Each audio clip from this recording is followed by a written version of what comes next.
Hey guys, welcome back to the channel today. And just like yesterday with Classroom of the Elite, we have the return of a fantastic series, Overlord. And man, it's been a couple years, guys.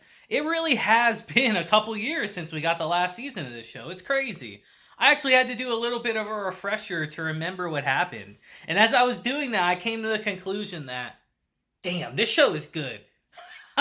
So I'm extremely happy it's back today. And right off the bat, the show knows what people want to see. They put Albedo completely on full display. And man, she's definitely something this episode, guys. They knew right off the bat. We gotta make her do her thing. And they did. But let's just get into this episode and talk about Overlord Season 4 today. That's crazy. Season 4. Not many shows get Season 4s, guys. So, you know they have the utmost confidence in Overlord, and it shows. But alright, this episode starts with, well, of course with Albedo, but it really starts with us getting Ainz' perspective. Because if you remember from our previous season, Ainz created his own kingdom. He killed Gazif, which, it's still so sad, man. He killed Gazif, took over the kingdom, and created the Sorcerer kingdom. And that's where our episode begins, with Ainz trying to figure out how he's going to rule this kingdom. You know, he is the king of Nazarick after all, and he's an undead, but he's no king. He said it himself. He doesn't understand how to run a whole country. And that's kind of what our episode is about today.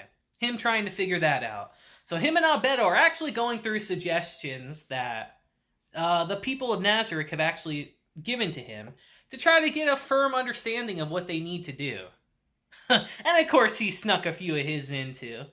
And man, I always forget in this show that Ainz just a regular dude. So the moments we cut away and we just hear his actual voice in his head, I think it's so funny. Like, especially one scene when he suggests one of his suggestions, like, oh, I think we should all wear some uniforms and all that, so we can get closer together as a group. And Albedo is just like, who would say such a disgraceful thing? How dare they? I'll persecute them at once. And he's like, yo, that was me. I love that stuff.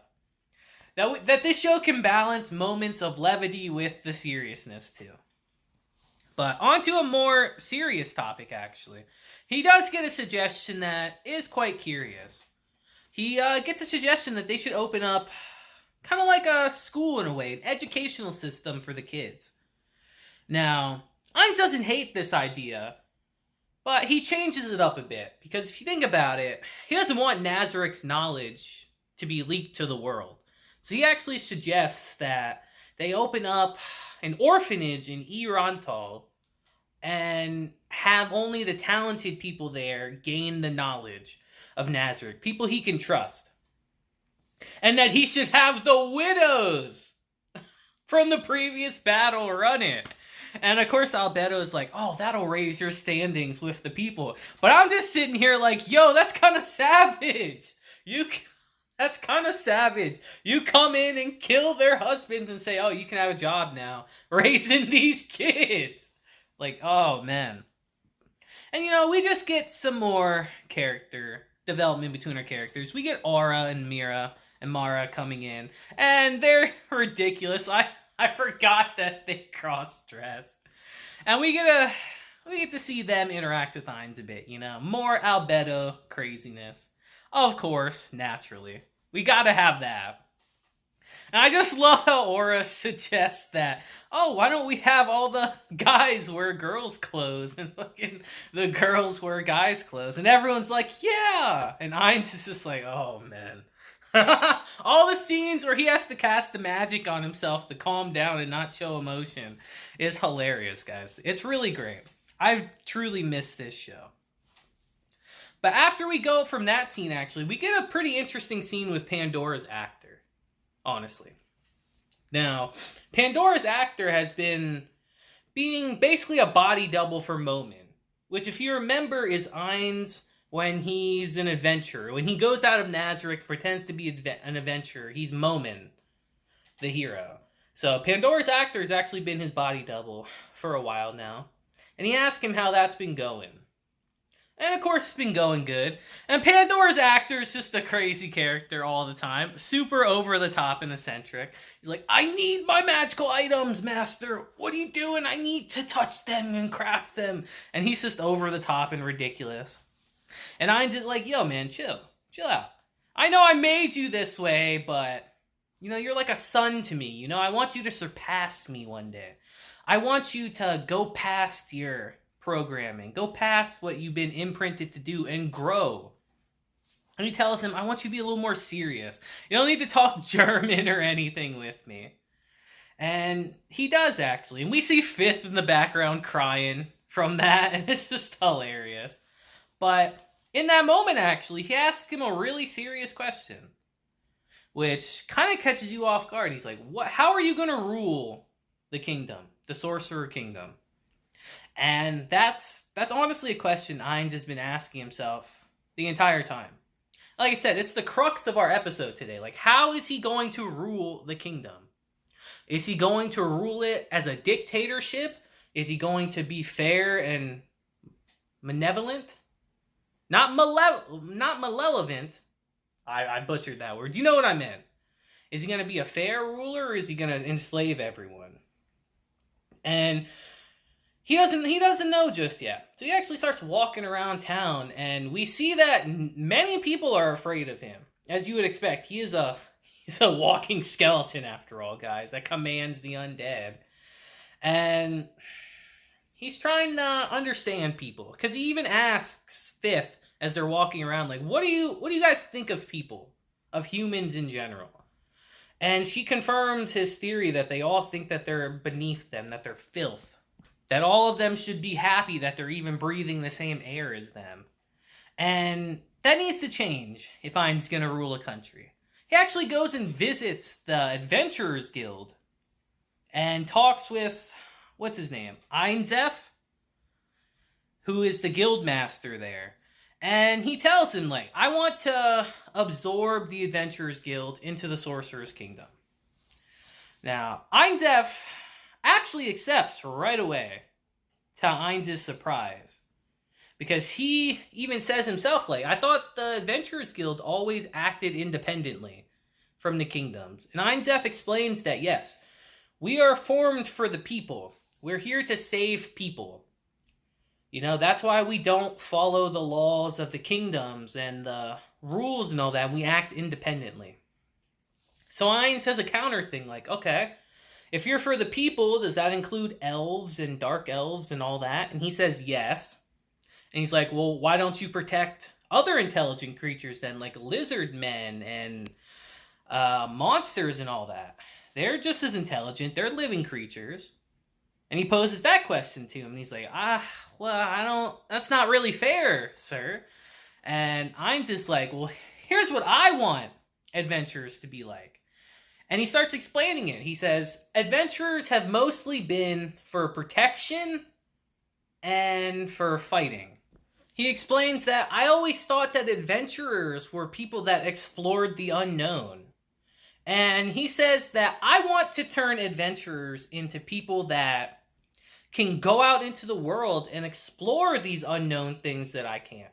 Like, I have plenty of military power here in Nazarick. I have the strength to take over the world. That's not what I need. I need people that can go out and explore. I need people that can go to other countries and be diplomats for me to make good relations. And Ainz even asks him, like, do you want us to explore so you can take over these countries? And Ainz is like, it depends, you know? If they're hostile to me, obviously I'll have to take action, but if I just wanted to take over, I could take over already. I want to forge peaceful relations, and that's what I want adventurers to do. I want them to be everything that my troops can't be, if you think about it. in that way. And he says, I'm going to turn you all into true adventurers. And Ainz, throughout this conversation, I don't know if he's putting on a front, but you can tell that he's not happy with everything he's hearing. They make it very apparent in the conversation that he's not loving everything. Because we see him get a little mad at some of the suggestions Ainz said. Especially when he said protect other intelligent creatures like lizard men and monsters and all that. Ainz is basically coming in here and telling him that, you know the way you've done things your entire existence? Well, here's how things are going to be now. Here's what I want you to be instead. So of course there's going to be some form of pushback. But Ainz does eventually agree at the end of it, because what can he do against Ainz? Let's be real, guys. Like, what can he do? He can't say no. And our episode ends with Ainz reaffirming his wish to turn the entire world into Nazarick, basically. So he wants everyone to bow in front of him so that he can present the world to his companions, who he believes are still out there in the world, and he just has to find them, his old guild members. And that's how our episode ends. And I thought it was a great first episode, actually, just to reestablish what the series is really about, you know, and to show you how far it's come. Because now it's not just protecting Nazarick like it was before. Now he has a new kingdom, and he has new ambitions and goals that he's striving towards. I think this episode really showcases that quite well. And it's just really nice to have this show back, guys. Man, I do miss Overlord. I am a light novel reader, but I am not caught up to the events of Season 4, guys. I've only read the first 2 volumes of the light novel.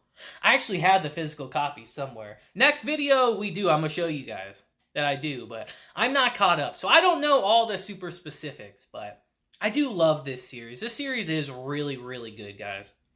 I love how they balance out, like, both sides of the spectrum. We see Ainz and Nazarick's perspective, but we also see the perspective of his enemies and the people that he's conquering, you know, to see their side of it.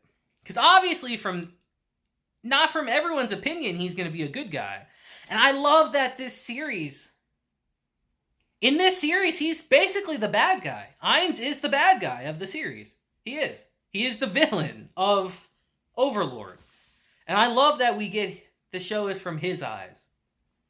But you guys let me know what you thought about this episode. You know, are you happy Overlord's back? I know a lot of you are. So I want to see those comments saying yes in all abbreviated words.